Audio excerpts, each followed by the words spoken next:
주님, 말씀을 통해 우리의 인생을 찾아와 주시옵소서. 예수 그리스도 이름으로 기도합니다. 아멘. 오늘 주시는 말씀을 찾아서 교독으로 봉독하겠습니다. 신명기 29장으로 바꿔주시기 바랍니다. 신명기 29장 16절로 19절의 말씀입니다. 예. 자, 신명기 29장 구약 성경 309쪽입니다. 16절로 19절의 말씀을 읽을 때에 제가 먼저 신명기 29장 16절의 말씀을 읽겠습니다. 우리가 애굽 땅에서 살았던 것과 너희가 여러 나라를 통과한 것을 너희가 알며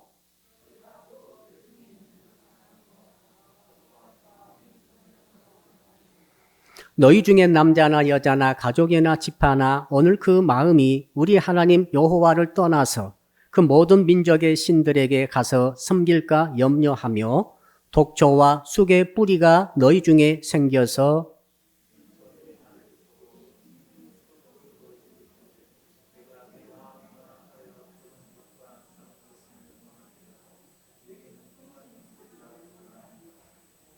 아멘. 오늘 주시는 말씀의 제목 우리 같이 한번 따라하겠습니다. 우상의 나라를 통과하는 신앙을 가집시다. 우리 옆에 분 인사하겠습니다. 지뢰를 조심합시다. 지난 7월 3일 강원도 철원군의 그 민통선 안에서 이 중장비 가지고 작업하시던 한 분이 사망하셨습니다. 이유가 뭐냐면은 대전차 지뢰가 폭발했기 때문에 그렇습니다. 그래 이상하다. 그 전에 작업하기 전에 어떤 국군의 이 지뢰 탐지 부대가 와가지고 전부 점검했는데 그럼에도 불구하고 터지고 말았습니다. 아, 왜 그랬을까? 알고 보니까 이 대인 지뢰가 아니고 대전차 지뢰는 깊숙이 묻혀지게 된다고 합니다. 이 대인 지뢰는 그냥 이 일반 이 지뢰 탐지기로 다 검출해 낼 수 있으나 대전차 지뢰는 그게 불가능하므로 그만 놓치고 말았다는 것이 아니겠어요. 여기 가까이 서울 우면산에도 18개 지금 지뢰가 지금 발견하지 못해가지고 그대로 남아 있어서 우면산에 가게 되면은 이 전파 지역, 이 지뢰 지역이라고 이렇게 써붙여져 있다고 합니다. 알고 보니까 전국에 2,300여 발의 지뢰를 아직도 검출해내지 못하고 있다. 그것입니다. 지뢰가 참 너무나 골치 아픈 것입니다. 벌써 수십 년 전에 70년부터 한 50년까지 심겨졌으나 아직도 발견하지 못하고 계속 우리의 가까이에서 우리를 위협하고 있다는 사실이죠. 그런데 저는 이렇게 생각합니다. 진짜 위험한 지뢰가 있다. 이것은 영적인 지뢰이다. 이 영적인 지뢰가 뭔가? 이것은 우리 성도님들의 가까이에서 늘 있으면서 여러분들이 잘못 발을 디디게 되면 터지게 될 수 있도록 지금 준비하고 있고 우리를 위협하고 있다. 그게 뭡니까 했더니 우상 숭배라는 것이다. 한번 따라합시다. 우상이 바로 지뢰입니다. 자, 우리가 사는 세상이 어떤 세상인가를 여러분 잘 알고 있어야 됩니다. 어떤 분은 이렇게 말합니다. 이 세상은 중립적이다. 열심히 살면 되고 열심히 못 살면 또 못 사는 대로 되는 것이다. 그런데 성경 그렇게 말하고 있지 않습니다. 성경은 뭐라고 말합니까? 이 세상은 영적인 지뢰가 아주 사방군데에 깔려있는 지뢰밭과 같다라고 말하죠. 그게 뭡니까? 우상의 나라라고 말합니다. 세상은 우상이 지배하며 우상이 천지로 깔려있고 우상을 통해서 사람들의 생명을 영원히 뺏어가려고 하는 그러한 세상의 판이라고 본문이 말씀하고 있습니다. 우리 16절을 천천히 한번 읽어볼까요? 16절 다시 한번 읽어봅시다. 시작. 우리가 애굽 땅에서 살았던 것과 너희가 여러 나라를 통과한 것을 너희가 알며 우리는 고려시대를 살았었습니다.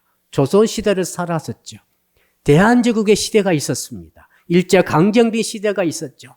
지금 대한민국에서 우리는 살고 있습니다. 앞으로 어떤 나라 살 것인가? 여러분, 이런 나라들에서 우리는 살았는데 그 삶에서 너희들이 무엇을 보았느냐고 물어보고 있습니다. 무엇을 보았습니까, 여러분? 자, 서울이 크죠? 전 세계 다녀보니까 큰 도시도 많습니다. 아름다운 곳도 많습니다. 휘황찬란한 과학과 문명이 온 세계에 지금 번져 있습니다. 그런데 전능하신 하나님은 우리에게 묻고 계십니다. 너희들이 나라를 통과해서 나라를 살아가면서 무엇을 보고 있느냐? 이것을 봐야 된다라고 말하고 있죠. 그게 뭡니까? 멋진 광경입니까? 멋진 풍광입니까? 아닙니다. 우리 17절을 한번 또 읽어봅시다. 17절 시작. 너희가 또 그들 중에 있는 가증한 것과 목석과 은금의 우상을 보았느니라. 우리 하나님께서 생각하실 때 하나님께서 거슬린 게 있습니다. 하나님의 마음과 하나님의 뜻에 정말로 거슬린 게 있으면 아주 중요한 것 아니겠어요? 그게 뭡니까? 나는 그것이 보인다고 말하고 있는 것입니다. 너희들이, 나의 자녀된 너희들이 이 땅을 살아가면서 일생을 살아가고 있는데, 여러 나라를 살아가고 있는데, 내가 너희들이 보니까 이게 너무나 걸린다. 세 가지 것이 보인다고 말씀하십니다. 가증한 것이 있다고 말하고, 목석으로 만든 이 우상이 있다고 말하고, 은금의 우상이 있다고 그걸 보았다라고 말하고 있습니다. 애굽에 살았을 때도 보았지 않느냐? 그 다음에 애굽에서 떠나서 출애굽해가지고 가나안 땅에 쭉 걸어가면서 그때도 보았지 않느냐? 그리고 가나안 땅에 들어가가지고 네가 보았지 않느냐라고 말씀하십니다. 주님은 다른 건 어쩔 줄 모르나 이 우상에 대해서는 용서하지 않으신다고 말하고 있습니다. 우상의 세력에 대해서는 진노하신다고 말하고 있습니다. 3, 4대까지 하나님의 저주가 흘러내려간다고 말하고 있습니다. 여러분, 한 번도 예외가 없습니다. 신약에 와도 마찬가지입니다. 신약에서도 하나님의 진노가 탐심을 우상숭배로 가진 자에게 진노가 있다라고 분명히 사도 바울께서 말씀하고 있습니다. 사도 요한께서는 너희들이 세상을 사랑하지 말라. 세상을 사랑하는 것은 하나님께서 그것을 아주 싫어하신다고 말씀하시면서 요한일서 마지막 장 마지막 절에는 너희들이 우상을 멀리하라고 말하고 있습니다. 구약이든 신약이든 하나님께서 우리에게 주신 강력한 뜻이 있습니다. 이보다 더 강력할 수는 없어요. 왜요? 이 우상 숭배로 인해서 우상의 지뢰를 밟아가지고 터지게 되면은 치명상을 입지 않겠습니까? 철원의 그 기사님이 참 불쌍합니다. 그 대전차 지뢰가 얼마나 강력하든지 30톤짜리 이 거대한 이 중장비가 100m를 날아가 버렸어요. 어떻게 사람은 살 수 있겠어요? 우상이라고 하는 것은 우리가 상상을 초월할 정도로 강력한 폭발력을 가지고 있습니다. 강력한 악을 가지고 있는 것이죠. 자, 그것이 무엇인지를 한번 또 살펴볼까요? 여러분, 18절을 우리 같이 한번 읽어봅시다. 18절. 시작. 너희 중에 남자나 여자나 가족이나 집하나 오늘 그 마음이 우리 하나님 여호와를 떠나서 그 모든 민족의 신들에게 가서 섬길까 염려하며 독초와 쑥의 뿌리가 너희 중에 생겨서, 독초와 쑥의 뿌리라고 말하고 있습니다. 너희 중에, 너희 가족 중에, 너희 가문 중에, 너희 마을 중에, 너희 나라 중에, 너희 민족 중에 누군가가 세상에 있는 형상, 가증한 형상, 우상을 숭배하고 있다고 한다면 그것이 뭡니까? 그 사람들 곧 독초와 쑥의 뿌리와 같다는 것이죠. 이 독초와 쑥의 뿌리는 무슨 뜻입니까? 이건 자라난다는 것입니다. 이건 커진다는 것이요. 뿌리를 사방대 뻗치며 가지를 뻗치고 열매를 맺게 될 것인데 그 열매를 독한 열매라, 독성의 열매를 맺게 된다는 것이죠. 그 열매를 누가 따먹습니까? 내 자손들이 따먹는 것이죠. 내 마을 사람들이, 내 동족이, 내 민족이 따먹고 내 나라가 따먹게 되면은 그 나라에 저주가 임하고 그 가정에, 그 개인의 저주가 임한다라고 주께서 말씀하지 않습니까? 다른 성경 번역에 찾아보니까 이렇게 18절이 번역되어 있습니다. 우상을 섬기는 자는 쓰고 독한 열매를 맺는 독초의 뿌리와 같은 자들입니다. 행여나 너희 가운데 그런 소태같이 쓴 열매를 맺는 뿌리가 있어서는 안 됩니다. 이런 우상 숭배자는 말이죠. 그건 소태와 같이 쓴 뿌리로 그 압력하고 있어가지고 때가 되면 계속해서 대대로 쓰디쓴 독한 열매, 저주의 열매를 맺추게 된다라고 말씀하고 있습니다. 그래서 우상 숭배자는 살려주지 않았다는 거죠. 구약 시대 때 말이죠. 신약에 넘어와서 어떻습니까? 신약에 넘어서 정말로 우상에 팔을 치고 있는데 우상이 뭡니까? 우상은 크게 보이는 우상과 보이지 않는 우상이 있어요. 보이는 우상은 은, 금, 돌, 나무로 만든 우상을 말하죠. 아주 조심해야 됩니다. 여러분, 자, 이 물건을 내가 갖고 있으면 내게 행운이 온다. 이런 거 우상이 될 수 있어요. 야, 이 옷을 입고 가면 왠지 계약이 잘 때 그 우상일 수 있어요. 징크스, 어떤 물건, 어떤 보이는 형상을 가지고 내게 인생에 도움이 되고 인도가 되어지고 내 인생에 좋은 럭키하게 되는 이런 모든 것들을 완전히 여러분 속에서 없애시기를 축복합니다. 하나님이 인도하시는 것이고 하나님이 복의 근원 아니겠습니까? 우리 찬양팀의 간절한 찬양의 그 가사 내용이 얼마나 은혜롭습니까? 복의 근원은 오직 하나님 한 분뿐이신 줄로 믿습니다. 어떤 물건이 아닙니다. 어떤 사람이 아닌 거예요. 어떤 환경도 아닙니다. 어떤 형상이 아닙니다. 그리고 또 이렇게 독한 열매, 독한 뿌리와 쓴 뿌리가 자라나게 되면은 이제 어떤 결과가 빚어지는가? 19절입니다. 우리 19절 같이 또 읽어보겠습니다. 시작.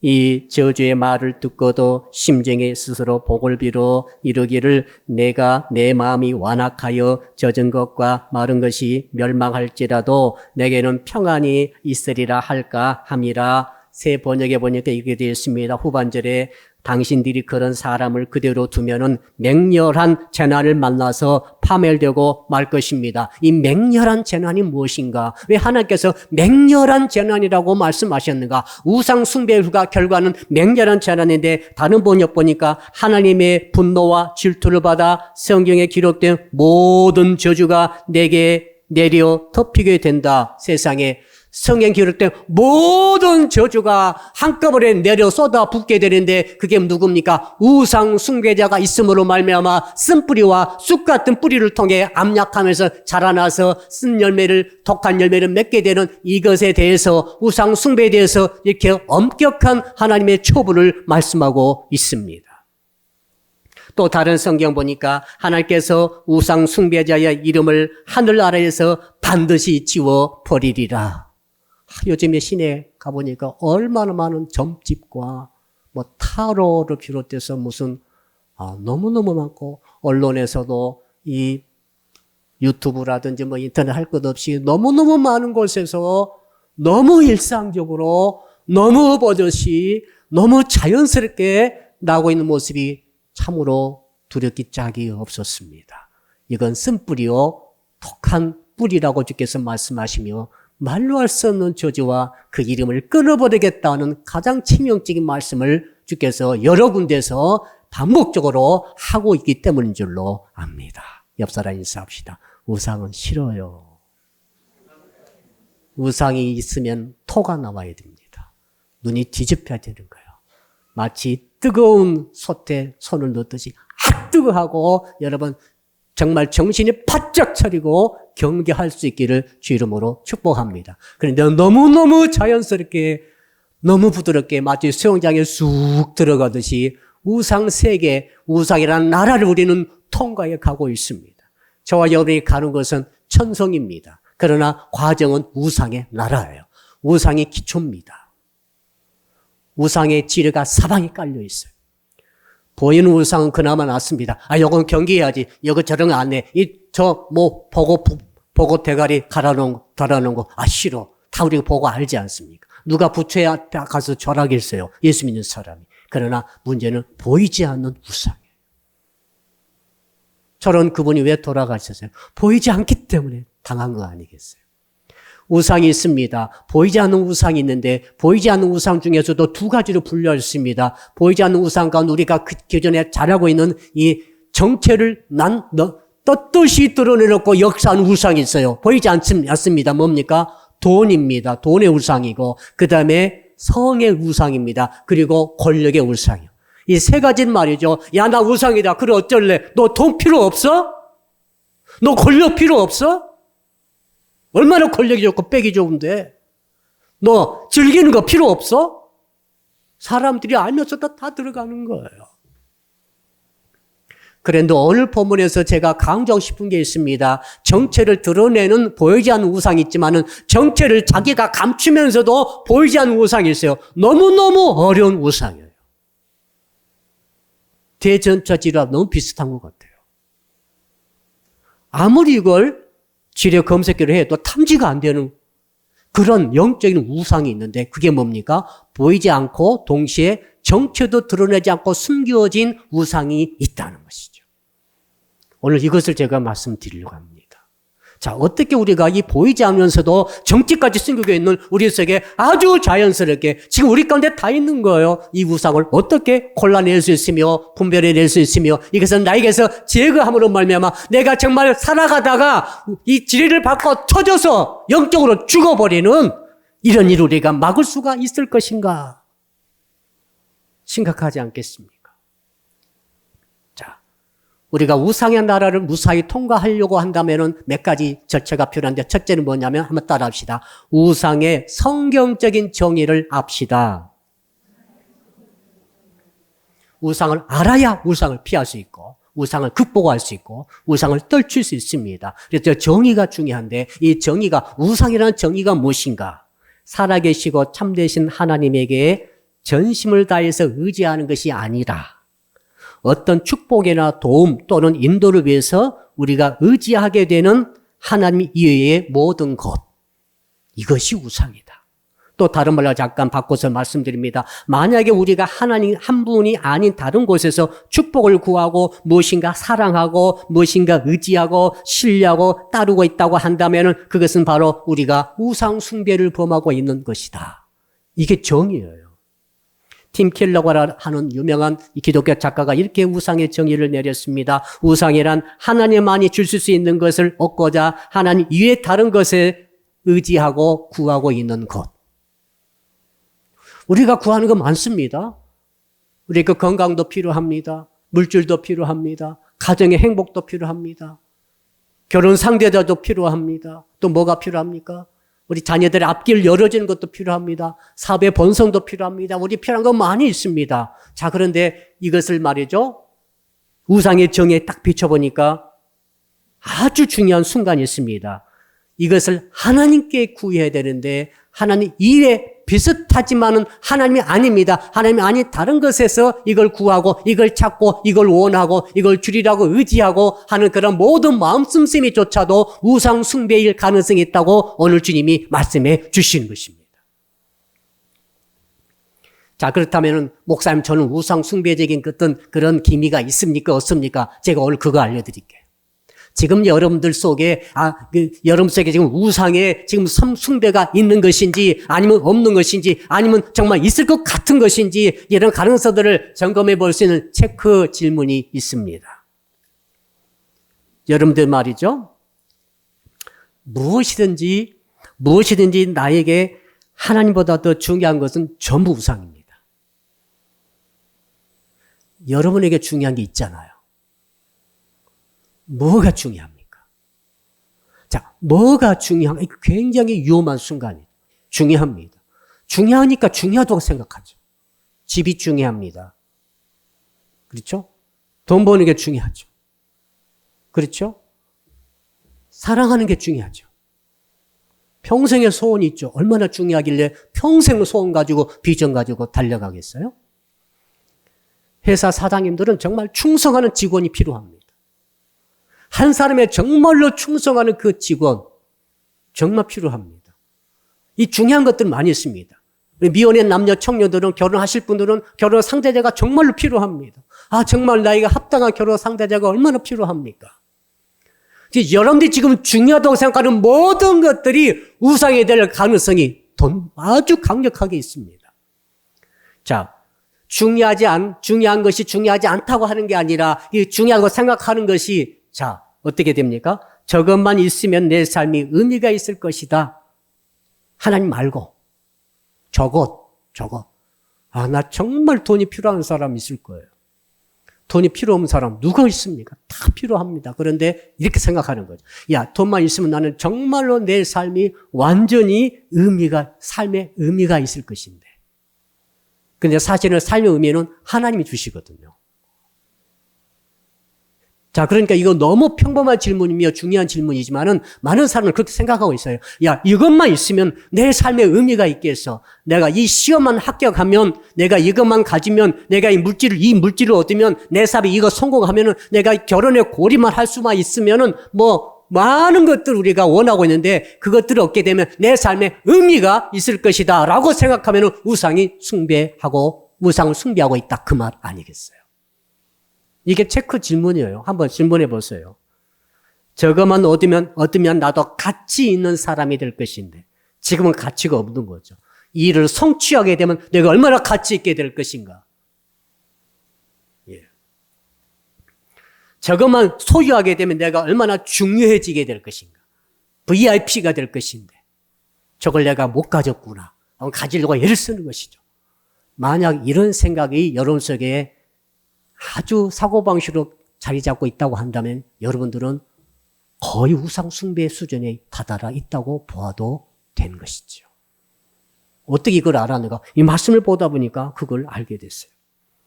왜냐하면 내 삶을 의미 있게 만들고 내 인생 자체를 중요하게 만들어주고 나를 진짜로 이 세상에 살아있는 나지만은 나의 존재 의미를 부여해주는 것은 오직 하나님 한 분밖에 안 계세요.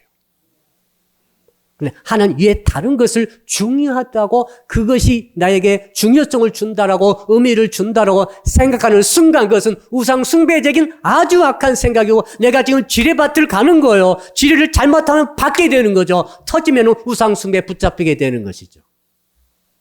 근데 이것들이 너무 감쪽같이 보이지 않습니다. 정체도 감추고 있어요.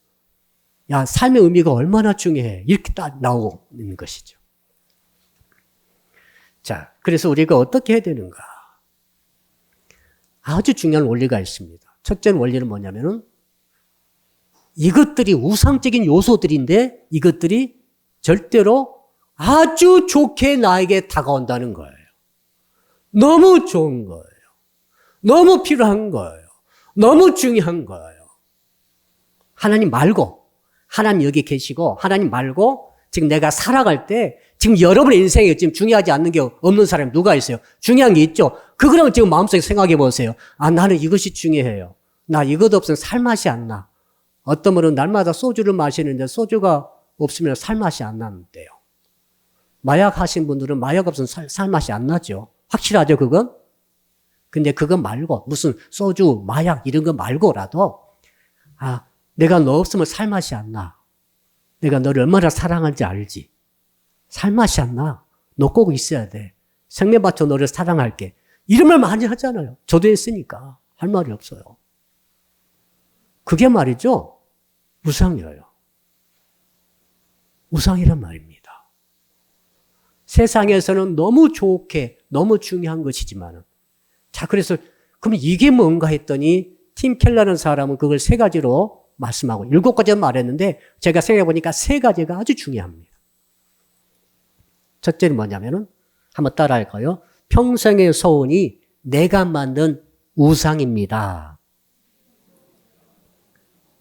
자, 평생의 소원이 있다 합시다. 평생의 비전, 평생에 이루고 싶은 꿈이 있죠. 얼마나 중요합니까? 꿈이 없는 사람보다 꿈이 있어야 되죠. 소망이 있어야 되죠. 이루고 싶은 것이 있어야 되지 않겠어요? 이건 아무리 강조해도 지나치지 않는 것 같습니다. 그런데 오늘 이 우상 숭배적인 시각으로 딱 엑스레이를 찍어보니까 뭐냐면은 평생의 소원이 잘못하면은 강력한 보이지 않는 정체를 드러내지 않고 숨긴 우상의 지뢰가 될 수 있다는 사실이에요. 그 평생의 소원 밟고 영원히 죽는 거죠. 자, 아브라함을 생각해 봅시다. 아브라함의 평생의 소원이 뭐였습니까? 뭐였죠? 아브라함의 평생의 소원 뭐였죠? 아들이었지 않습니까? 내 몸의 소생, 아들을 못 낳으니까 별 난리를 다치고 이스마엘을 낳다가 뭐 이렇게 저렇게 했다가 그래도 잘 못 낳고 있다가 하나님께서 드디어 나타나셔서 뭐라고 약속하십니까? 내가 네 몸에서 아들을 낳게 해주리라 약속을 주셨어요. 아브라함이 얼마나 자기 인생의 평생의 소원입니다. 가장 중요한 거예요, 이건. 아브라함의 인생은 아들 못 낳는 의미가 없어요. 그런 생각을 강력히 가지고 있다. 그런 그 터에 여호와 하나님을 만나가지고 하나님께서 아들을 준다고 하니까 얼마나 좋았습니까? 이렇게 좋은 하나님 믿고 25년 따라갔다가 드디어 100세 때 아들을 낳았어요. 대박 맞은 거죠. 평생 소원을 이룬 것입니다. 그래서 이름까지 이삭이라고 지었죠. 너를 본 내가 웃음이 나오지 않을 수가 없다. 입에 막 쫙 벌어지는 거죠. 얼마나 좋고 얼마나 즐겁고 얼마나 행복했겠다고 생각을 했겠어요. 그런데 진짜 마치 정말 예쁘고 건강하게 성장하던 아브라함이 말이죠. 그 이삭이 말이죠. 청소년쯤 됐을 때, 한 17살, 20살 미만 됐을 때 하나님께서 이렇게 말씀하셨어요. 야, 아브라함아, 이삭을 내게 바쳐라. 이게 웬 변덕입니까? 25년간 주신다고 그래가지고 기다렸다가 주셨던 데가 너무 감사하고 지금 이 아들이 내 삶의 의미야. 아침에 일어나서 이삭을 보면서 행복이 오고 막 미소가 띄어지고 기쁘기 겨를이 없고 이렇게 살아가는데 이삭을 드리란 말이 무슨 말입니까? 번제로 잡아 바치라는 거예요. 사랑하는 성도 여러분, 아브라함이 말이죠. 하나님 평생 믿었습니다. 아무튼 75세 이후로는 평생 믿은 거죠. 믿었는데 가만히 살펴보니까 아브라함이 하나님을 믿었기 때문에 하나님께서 이삭을 준 것인지, 이삭을 얻기 위해서 평생의 소원, 평생의 기도 제목, 아무튼 평생에 얻고 싶은 그 중요한 것, 삶의 의미인 이삭을 얻으려고 하나님 믿었다고 한다면 그 아브라함에 있어서 그 아들은 누굽니까? 우상이죠. 그건 우상이에요. 하나님이 아니라 아들을 얻으려고 하나님 믿었다고 한다면 우상 아닙니까? 이거 순서가 딱 바뀌어놨잖아요. 이걸 많은 사람이 속고 있는 것이죠. 자, 하나님께서 아브라함에게 야, 네 아들 바쳐라 했을 때 평생의 소원이었고 자기 삶의 의미였던 이삭을 주라고 하시는 하나님의 음성을 들었을 때 아브라함은 너무 감사하게도 우상의 지리를 밟지 않고 비껴가고 피해가서 승리했습니다. 어떻게 한지 아세요? 아브라함이 하나님께서 네 자식 바치란 말을 들었을 때 아브라함이 산에 올라갑니다. 장작을 다 당나귀에 짊어지게 하고 자기 아들에게 짐을 또 짊어지게 하고 자기가 따라가면서 이제는 드디어 번제 드릴 준비를 하면서 올라가면서 이렇게 기도를 한 것 같아요. 이 기도 어떤 기도입니까? 주님, 그것 없이는 못 살 것 같았는데 이제 주께서 저를 그것 없는 삶으로 부르시니 제가 응답하겠습니다. 주님, 이삭 없이는 못 살 것 같았는데 이제 주께서 저를 이삭 없는 삶으로 부르시니 저에게는 하나님 당신이 모든 것입니다. 하나님 한 분으로 만족합니다. 주님 한 분으로 만족합니다. 이 고백에 여러분들이 동의하시면 아멘 하십시오. 이 고백은 무슨 고백인 줄 알고 계시죠? 여러분에게서 하나님만 계시면 된다고 하는 이 고백은 말이죠. 싹 없어져도 괜찮은 거예요.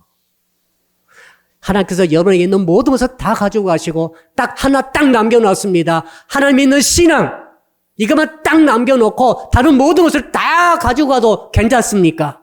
그런 분만 아멘 하십시오. 이 고백이 그 고백이에요. 내 인생에 있어서 진정 예수님 한 분만으로 충분하다고 하는 이 찬양의 가사. 이 가사는 너무 놀라운 가사예요. 놀라운 고백입니다.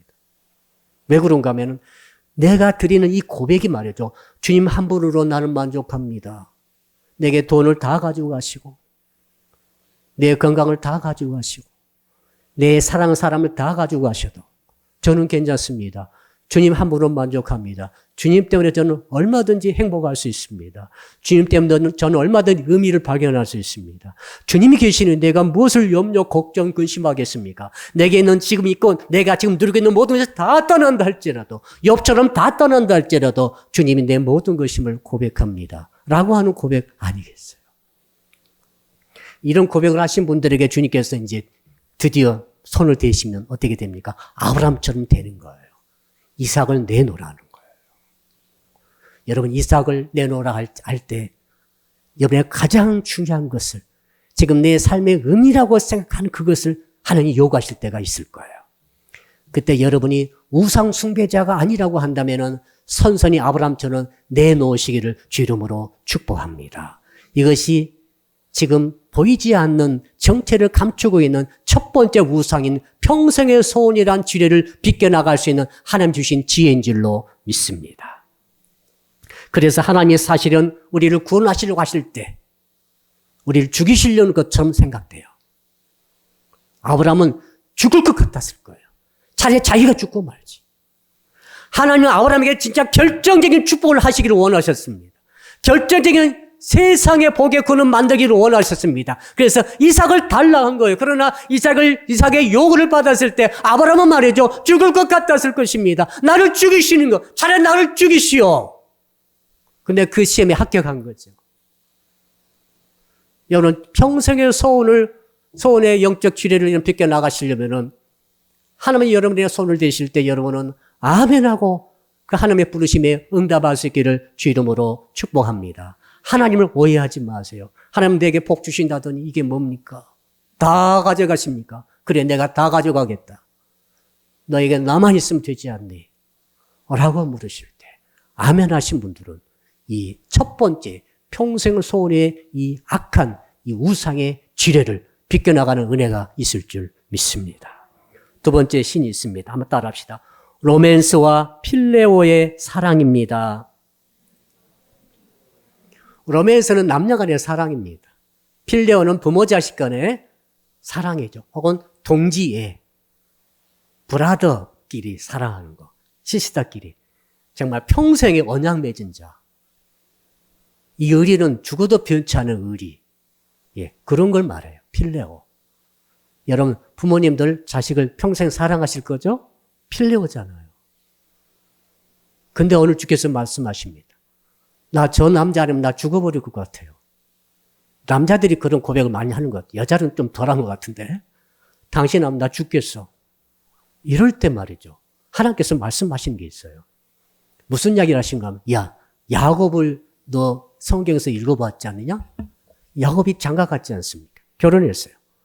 라반의 딸하고 결혼해가지고 이제 첫날 밤을 보냈습니다. 그때 무슨 야광 등이 있었겠어. 뭐 아무것도 없는데 캄캄한 밤중에서 더듬거리고 첫날 밤 보내고 아침에 해가 떠가지고 눈을 떠서 보니까 으악! 누구예요? 레아였어요. 라헬이 아니라 레아였습니다. 성경에 그렇게 기록되어 있죠. 아침에 보니 레아더라. 한번 따라합시다. 아침에 보니 레아더라. 레아는 보기도 싫어했어요. 얼굴이 안광이 없어가지고 정말 보기 괴로운 사람이 레아 아닙니까? 그래서 야곱은 늘 레아를 피해 다녔어요. 언니잖아요. 또 언니. 라헬은 너무너무 예뻤어요. 라헬에게 자기 생명을 건 것처럼 걸었어요. 무려 14년을 무보수로 노동했어요. 이 양치기 일이 말이죠. 중노동이거든요. 계속 야근해야 되지 않습니까? 평생 야근이에요. 양치기는. 무려 14년을 무임금으로 저 라헬 한 여자 얻으려고. 그러니까 야곱에게 있어서 라헬은 삶의 의미요, 삶의 가치요, 자기의 인생의 모든 것이 라헬에게 있었던 것이죠. 그렇게 라헬을 사랑하고 연모했습니다. 그리고 결혼했는데 아침에 눈 떠보니까 레아가 웬 말입니까? 사랑하는 성도 여러분, 여러분이 그렇게 사랑을 쏟고 아끼며 삶의 의미라고 생각할 수 있는 그 사람은 누굽니까? 레아라는 거죠. 황당한 일이죠. 레아라고 주께서 말씀하십니다. 라헬이 아니라는 거예요. 내가 진짜 사랑하는 그 사람이 라헬이었다고 한다면, 하나님께서 주신 사람이 라헬이었다고 한다면 얼마나 좋겠어요. 이 의미를 잘 깨닫기를 바랍니다. 여러분, 구원이 어떻게 일어났습니까? 구원이라는 것은 라헬을 소생을 통해 일어나지 않았습니다. 라헬은 두 사람 낳았죠. 요셉을 낳았고 베냐민 낳았어요. 요셉과 베냐민을 출세했죠. 총기도 했죠. 엄청난 일도 벌였죠. 그러나 요셉과 베냐민을 통해서 예수 그리스도는 탄생하지 않았습니다. 레아는 누구를 낳습니까? 레아의 소생 가운데 유다가 있습니다. 유다가 누굽니까? 다윗의 조상 아닙니까? 다윗의 후손 중에 예수께서 태어나신 줄로 믿습니다. 하나님의 구원은 말이죠. 야곱이 그렇게 사랑했던 라헬의 소생이 아니라 그렇게 보기 원치 아니했던 속아버렸던 레아의 소생 가운데 하나님이 허락하셨다는 사실이에요. 왜 이런 사건 우리에게 보여주실까요? 여러분, 세상은 지금도 수없이 많은 사랑의 배신과 언약의 배신이 일어나고 있습니다. 회사마다, 사업체마다, 각 가정마다, 부모 자식 간에, 연인 간에 수많은 배신이 일어나고 있습니다. 이나대 사건을 보십시오. 끔찍해서 못 듣겠더라고요. 여러분, 이런 일이 왜 일어나는 것입니까? 왜 이런 일이 일어나는 것입니까? 여러분이 정말로 라헬을 사랑한다면 하나님께서 그것을 레아로 바꿔버릴 수 있다는 것을 기억해야 됩니다. 왜 그럴까요? 라헬이 되면 우상이 되기 때문에 그렇습니다. 하나님은 우상을 그렇게 싫어하시는 거예요. 멈춰치도록 하나님 싫어하세요. 내 자녀들을 전부 다 내 성경 기록된 모든 저주를 쏟아 부어야 되겠습니까? 이래서는 안 되는 거예요. 그래서 하나님 그렇게 안 되기 때문에 레아로 주시는 거예요. 이것을 인정하지 못하신 분도 계실 줄 압니다. 여러분, 야곱은 레아로 인해서 황당함을 경험하고 인생의 쓴맛을 보면서 우상에서 벗어나게 되는 것이죠. 라헬을 하나님께서 빨리 데려가시지 않습니까? 다윗은 어땠습니까? 다윗은 그렇게 사랑했던 가장 아들 중에 제일 잘생긴 아들이 압살롬 아닙니까? 왜 하나님이 압살롬 통해서 필레오라고 하는 부모 아들 간의 끈끈한 정을 끊어지게 만드는 것입니까? 한번 하나님께 물어보세요. 내 정말로 사랑하고 아낀 제일 잘생긴 저 아들이 훌륭한 아들이 돼가지고 내 왕위를 제대로 정식적으로 계승하고 이렇게 나를 존경하고 내 뜻대로 살아준다면 얼마나 좋겠습니까? 그러나 하나님 그 반대 길을 걷도록 허락을 하셔버렸습니다. 왜 그런지 아시겠습니까? 우상의 지리를 밟지 않도록 하기 위해서이죠. 심지어 우리 예수님께서도 12제자를 키웠습니다. 밤새 철야기도 하시고 기도하신 다음에 12를 선택하셨다고 돼 있어요. 그분이 누구십니까? 예수 그리스도십니다. 어떻게 실수하겠어요? 실수할 수 없는 그분이 아니시겠습니까? 그러나 예수님은 마치 실수한 것처럼 가룟 유다를 선택하셨습니다. 그리고 가룟 유다에게 팔려가셨습니다. 그리고 가룟 유다 때문에 비참하게 십자가에서 찢겨서 죽으신 것입니다. 하나님 왜 이렇게 이런 가룟 유다를 허락하셨을까요? 정말 내가 로맨스 사랑이든 필러 사랑이든 정말 신뢰적인 인간관계, 충성스러운 인간관계, 이 인간관계 우리는 목을 걸고 있어요. 왜? 인간관계가 모든 것으로 보이기 때문에 그렇습니다. 그러나 하나님의 메시지는 뭡니까? 그 가운데 인간관계가 중요하지 않다는 게 절대 아닙니다. 그 가운데 너희들이 잘못하면 밟을 수 있는 인간관계에 통한 바로 영적인 우상 숭배의 지혜가 있다는 거예요. 사람은 하나님이 아니십니다. 하나님만이 우리의 생명의 요소요, 생명의 핵심이며 우리의 진정한 사랑의 대상인 줄로 믿습니다. 우리는 사람을 사랑한다고 합니다. 그러나 주께서 말씀하셨어요. 첫째는 너의 하나님을 사랑하라. 사람이 아니에요. 너의 하나님을 사랑하라. 아멘 하십시오. 마음을 다해, 목숨을 다해, 힘을 다해, 정성 다해, 생각을 다해서 네 하나님을 사랑하라. 하나님을 사랑하십시오. 사람이 아닙니다. 우리 청춘 남녀들 애인이 아니에요. 하나님을 사랑하십시오. 그럴 때 바로 사람을 관계를 통한 이 영적 우상 숭배의 지뢰를 벗어나게 되는 거예요. 이게 안 되기 때문에 하나님께서 어쩔 때는 레아로, 어쩔 때는 압살롬으로, 어쩔 때는 가룟 유다로 우리의 삶을 어지럽게 하는 거예요. 그때 여러분 기억하십시오. 그 사람이 악한 게 아닙니다. 하나님께서 내게 도전하시는구나. 나로 하여금 오직 하나님만을 사랑하도록 하나님 내 모든 것이 되도록 나에게 도전하고 계시고 나에게 복을 내려주신구나 이렇게 믿으시고 낙심하지 말고 승리하시기를 주 이름으로 축복합니다. 마지막 세 번째로 한번 따라 합시다. 성취의 우상이 있습니다. 사람 사는 맛은 말이죠. 성취에 있어요. 열심히 일했더니 100만 원을 벌었다. 성취감이 있어요. 학생이 열심히 공부했더니 1등 했다. 얼마나 성취감이 좋아요. 필생의 역작으로 열심히 일해서 개인적인 성취하고 성공하고 업적을 남겼어요. 그럼 어떻게 됩니까? 세상이 전부 박수 쳐줘요. 이야, 최고다. 잘했다. 스포츠맨 중에서는 손흥민 같아요. 전 세계가 박수 치고 있어요. 얼마나 인기가 좋은지. 돈은 쓸어 담고 있어요. 근데 여러분, 어느 주께서 하신 말씀이 있어요.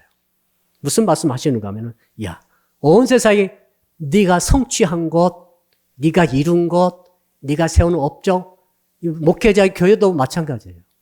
세계 최대 교회를 세웠다. 얼마나 세상에 박수 치는지 몰라요. 이것도 포함되는 거예요. 이 모든 것이 있을 때 주께서는 오늘 말씀을 주시는 거예요. 야, 네가 성취했냐? 라고 물으시는 거죠. 예. 너의 업적이니? 라고 물으신대. 세상에 여러 가지 박수 쳐주고 격려해 줍니다. 그리고 성취 못한 자, 업적이 없는 자는 무시해 버립니다. 밟아버립니다. 아무것도 아닌 것처럼 돼버리는 거예요. 세상은 지금 우리에게 계속 압력을 가하고 있습니다. 더 성취해라, 더 업적을 세워라. 그래서 너의 존재 가치를 스스로 입증하라고 세상은 말하고 있어요. 그래서 성취한 자는 어떻게 착각에 빠집니까? 야, 내가 할 수 있구나. 내가 뭘 못하겠어. 나 최고야. 착각한 자예요. 아니에요. 무슨 자기가 성취했습니까? 하나님이 허락하셔서 성취가 된 거지. 근데 아무튼 성취가 되면 세상이 다 박수 쳐주고 환호해 주기 때문에 어떤 착각에 빠집니까? 자기 우상에 빠지는 거죠. 아, 내가 성취했어. 어떤 일이 있더라도 난 다 할 수 있어. 어떤 청년이 3천억을 모았더라고요. 젊은 나이인데? 얼마나 당당한지 모릅니다. 다 박수 쳐줍니다. 서로 모시려고 합니다. 너무 좋더라고요. 예수 믿는 친구여서 더 좋았어요. 아, 그런데 여러분, 그 가운데 여러분 이런 생각해 봤어요. 하나님은 한 번도 우리에게 성취를 요구하지 않았어요. 한 번도 요구하지 않았어요. 한 번도 우리 능력을 요구하지 않았어요. 자, 38년 된 병자 생각해 보세요. 38년 동안 엎어져 있었어요. 아무도 그를 일으켜 쓰지 않았습니다. 그에게 남아있는 힘, 권력, 능력, 건강 아무것도 없어요. 근데 주님이 오셨습니다. 가장 불쌍한 자 38년 된 병자 손을 잡아 일으키시는 것. 그를 구원해 주셨어요. 100% 긍휼로, 100% 자비예요. 100% 하나님의 사랑으로 구원해 주셨어요. 그의 능력은 전혀 도움이 안 됩니다. 다윗 생각해 보십시오. 다윗은 엄청난 왕이었어요. 엄청난 장군이었습니다. 다윗 통해 다윗 왕조, 유다 왕국이 아주 자리를 든든히 잡게 됐어요. 그러나 그걸로 그는 전혀 구원에 도움이 안 됐습니다. 하나님이 그를 도우실 때 언제 도왔습니까? 밧세바를 범해가지고 만칭창이 돼가지고 살인죄에다가 간음죄에다가 왕이 돼가지고 이런 죄 넘어져서 일어설 줄 몰랐어요. 구원에서 멀어지고 있습니다. 그때 주님이 찾아오셔서 그를 건져주시죠. 일을 많이 하든 일을 적게 하든 일을 할 수 없든 능력이 있든 능력이 없든 완전 무능력자이든 구원은 100% 하나님의 은혜로만 구원 얻는 줄로 믿습니다. 자기 성취가 강하신 분들은 오늘 말씀을 잘 들으셔야 돼요. 자기 성취가 강하신 분들은 자기 나르시즘에 빠지게 되는 거죠. 자기 착각에 빠져서 자기가 우상이 되면서 드디어 이 성취라고 하는 지뢰를 받게 될 수가 있어요. 그래서 높이 올라가신 분일수록 굉장히 위험합니다. 더 기도하고 더 금식해야 돼요. 반면에 성취를 못하신 분들이 있어요. 성취를 못하신 분들은 열등감과 몸부림치는 거예요. 나는 이렇게 못하는가. 그리고 성취에 대한 주변 모든 세상의 시선을 감당하기 위해서 애를 쓰고 노력하고 해도 안 되면서 좌절과 절망에 빠져가지고 이제는 인생을 포기한다든지 아니면 그저 그대로 산다든지 믿음을 잃어버리는 것처럼 사는 거예요. 그 사람도 지금 성취라고 하는 우상을 지뢰를 밟아버린 거죠. 일을 잘해도 밟고 못해도 밟는 거예요. 그때 우리가 어떻게 해야 되겠습니까? 우리 주 예수 그리스도를 우리가 바라봐야 할 줄로 믿습니다. 삶의 열등감 없애려고 뭔가 큰 일을 계획하시고 큰 일을 이루므로 삶의 열등감을 없애겠다고 하신 분들은 그럴 필요 없어요. 하나님이 당신의 삶의 의미예요. 이걸 발견하시면 됩니다. 성취가 필요 없어요. 능력 필요 없어요. 38년 된 병자를 찾아오신 주님을 만나듯이 범죄하고 스스로 일어설 힘이 없어서 침상에 누워서 자빠져 울고 있는 다윗에게 주님이 100% 은혜로 찾아오셨듯이 우리에게 요구하지 않으신 하나님이 찾아오십니다. 성취 필요 없어요. 성취가 없어도 우리는 정말 힘있고 감사하며 능력을 받아서 우리가 주 안에서 의미를 발견하며 살아갈 수 있게 될 줄로 믿습니다. 이제 말씀의 결론을 내리겠습니다. 사랑하는 성도 여러분, 우리는 지금 세상 나라를 통과하고 있는 가운데 있습니다. 보이는 것은 천성이지만 현실은 천국이 아닙니다. 여러분 주변을 살펴보십시오. 지뢰밭입니다. 우상이 있습니다. 보이는 우상이 있습니다. 보이고 정체를 드러내는 우상이 있습니다. 돈과 성과 권력입니다. 그러나 진짜 위험한 우상은 보이지 않고 정체도 없는 우상입니다. 평생의 소원이란 우상, 로맨스와 필러의 사랑이라고 하는 우상입니다. 그리고 자기 성취와 업적이라는 우상입니다. 이 모든 것에서 벗어날 길은 한 가지밖에 없습니다. 목사님, 그렇게 많은 지뢰를 어떻게 벗어납니까? 여러분, 벗어날 길이 있어요. 한번 따라 합시다. 예수 그리스도가 길 되십니다. 예수 그리스도가 누굽니까? 내가 곧 길이요 진리요 생명이라고 말씀하셨지 않습니까? 길 대신 예수 그리스도를 오직 믿음으로 따라갈 때 모든 종류의 이 우상대 지뢰들을 다 던져버리고 승리로 평강으로 걸어가게 될 줄로 믿습니다. 이 은혜가 있기를 주 이름으로 축복합니다. 이제 말씀 붙들고 주여 부르고 우리 한 1분 동안 통성으로 기도합니다.